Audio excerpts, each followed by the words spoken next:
So let's see how we are going to apply this Ergun equation in our solution procedure for a packed bed reactor where we have a known catalyst mass and we want to solve with given inlet conditions what our outlet state is going to be.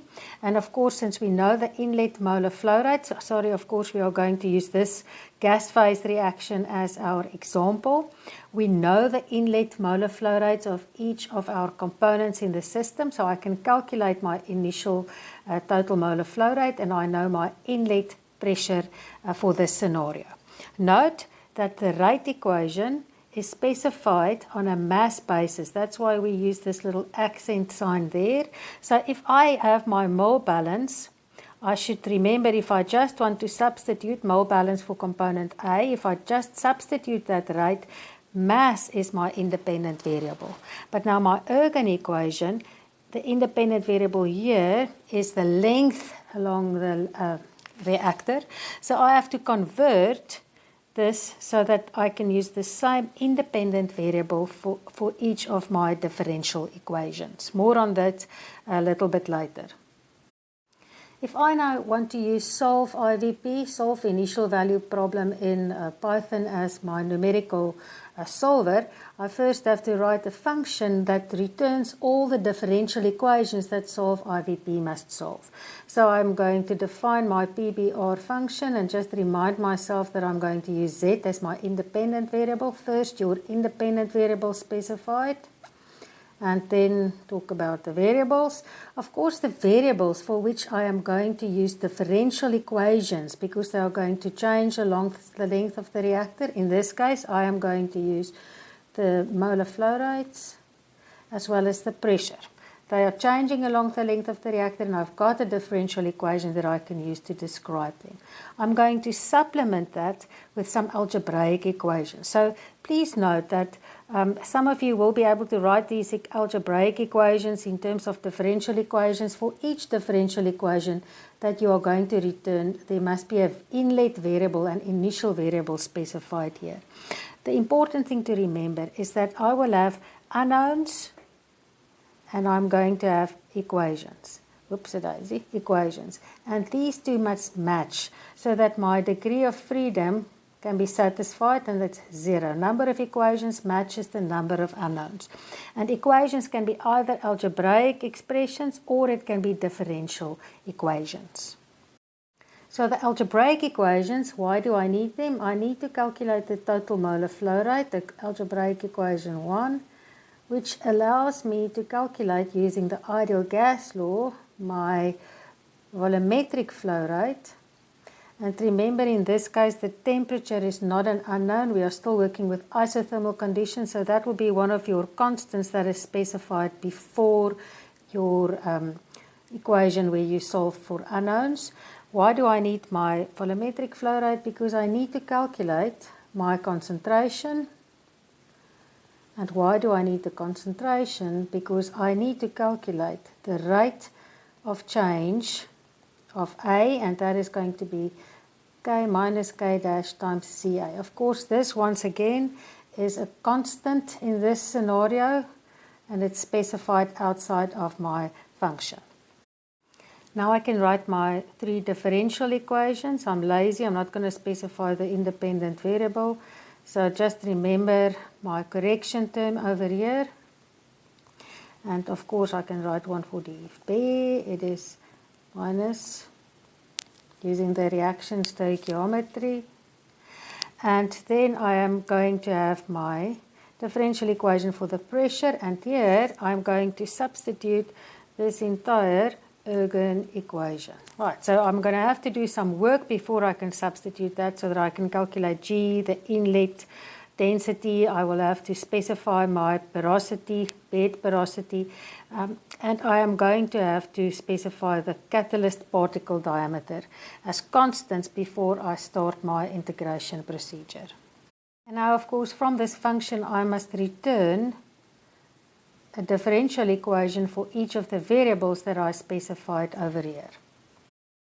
Let's check whether our degrees of freedom are in fact equal to 0. So let's count our number of unknowns. So we've got 1, 2, 3, 4, 5, 6, 7 unknowns.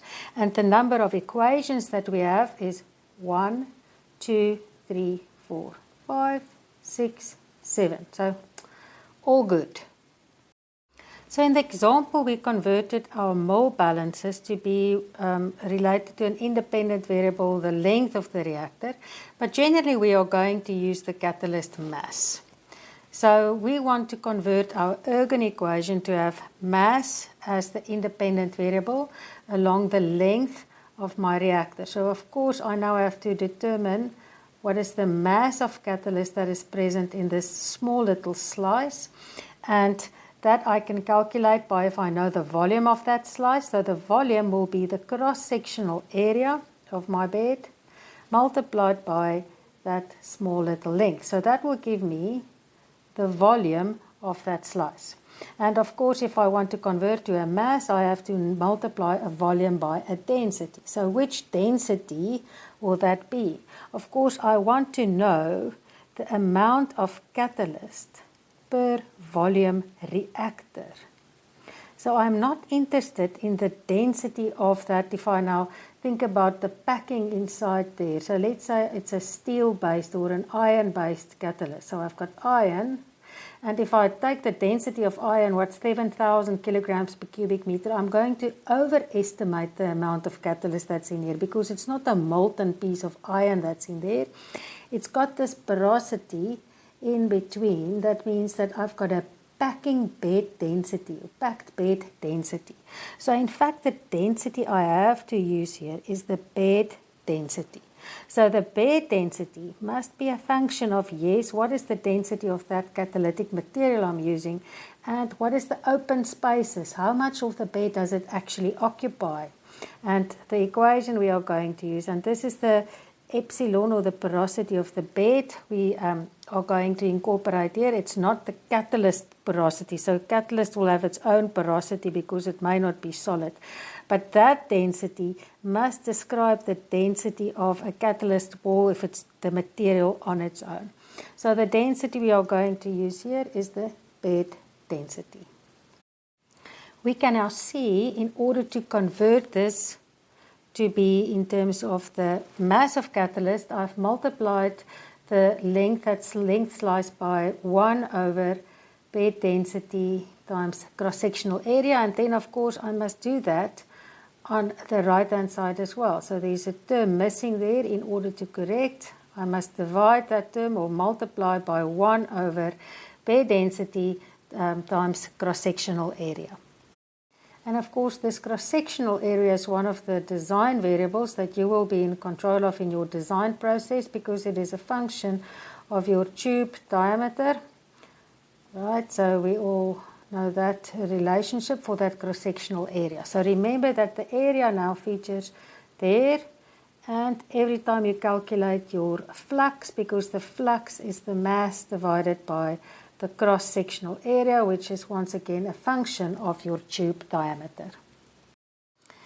If we inspect our Ergun equation, and this is now, remember, this is only for gas phase reactions. For liquid phase reactions, this whole scenario, you have to start on slide 1 and you have to substitute the viscosity, and this whole term over here will then be 1 over the fluid density, which remains constant.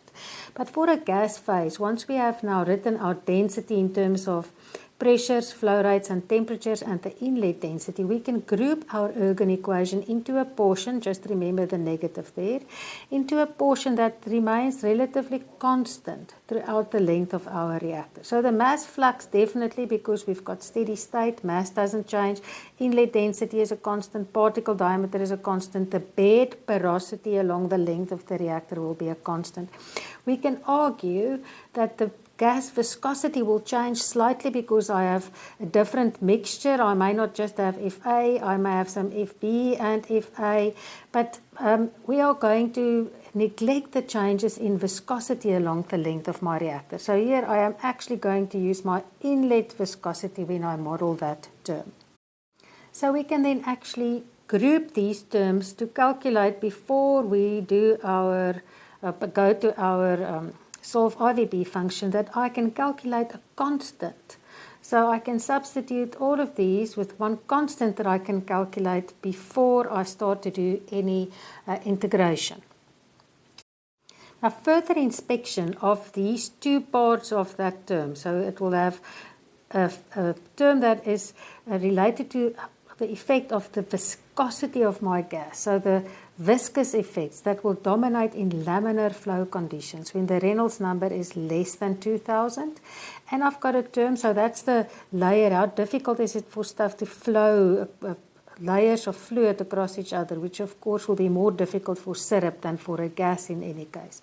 So, and the second term here dominates when I've got turbulent flow conditions. So when the Reynolds number is relatively high. So from your experience on calculating the Reynolds number, I hope you can recall that for gases, we generally have turbulent flow in tubes. You will never have, really, if you have an industrial reactor where you've got laminar flow with a gas phase, you've done something wrong. So we've got very low viscosity fluids if I've got a gas, and I've got a high Reynolds number. So the consequence is that we often say we can neglect this first term when we calculate our Ergun constant, or this Ergun constant, where we group all these terms together. And the implication of that, this is very useful when we want to apply engineering judgment, just to see what the effect of our decisions will be on the pressure drop in our packed bed reactor. So we can, for instance, if we neglect this term, we can say that the frictional pressure losses in my reactor will be directly proportional to G squared. It is also directly proportional to the inverse of the particle diameter of my catalyst in the bed. It's got some proportionality to the bed porosity. In general, you will not have control over the porosity because you will buy your catalyst as it, and it will, for the packing density, will have a certain value depending on the particle size distribution in your bed that you are going to get from the manufacturer. So these are the two variables that you will have control over. And so if I now further inspect that G, I know that G is directly proportional to 1 over the cross-sectional area, which is directly proportional to the tube diameter squared. So these proportionalities allows me to illustrate at least some engineering judgment, or to start to develop that. If I know that the pressure drop is directly proportional to this constant, which is now all of these, and I'm going to make a good judgment and I'm going to neglect my laminar term, I then know that it must be, the K value must then be proportional to my mass flux, inversely proportional to the particle diameter. And in turn, I can then say, what is the mass flux related to? And there is the variable that I can control. Or I can control maybe the mass flow rate in my tube by dividing the mass flow rate amongst several tubes and not having it flow in one tube. So I can now quickly judge what will happen to the size of that K value if I change any of these parameters. For instance, if I have a particle diameter, so let's say my particle diameter is 1 millimeter, and I now change that to scenario 2, where the particle diameter is now halved. So it's half of what it was in the case of scenario 1. So we can now use a prorating technique in order to quickly determine what the new value of, or estimate what the new value for K2 will be. So let's say we have a value for K1 of 5,000 pascals per meter. Remember, the units will be exactly the same as the units that you use in your differential equation. So if we now substitute that value there, so this diameter is half of diameter 1. So this is 1. We can substitute actual values or just the ratios of the two. So now we can see the two G values. I haven't changed anything about my flux or my tube diameter, mass flow rates. I can therefore, because I know the value for K1, calculate K2 as double that. So it's 10,000 pascals per meter. So this may all seem very easy, but experience has shown me that often it's the easy stuff we struggle with because we don't sit down with it properly. So please just humor me and see whether you can solve the following problem where I give you the K1 value. So I've calculated all these terms, and I tell you that when I calculated that, I assumed turbulent flow. So I've got a value of the pressure drop per meter in my reactor for scenario 1. And now I change my tube to have half the diameter, the cross-sectional diameter over there, and I want you to calculate the new K value for this scenario. So what is K2? And in the second problem, I've translated that value so that mass is my independent variable. So just to make sure that you understand, I still give you the original Ergun equation, but remember I have now converted it to have mass as my independent variable so that I have the mass-based K value. So that K value is 0.5 kilopascals per kilogram, and I want to know what is going to happen in this scenario when once again I halve the tube diameter. So please give me the answer for that K dash value for scenario 2. And we will discuss that in a subsequent live lecture.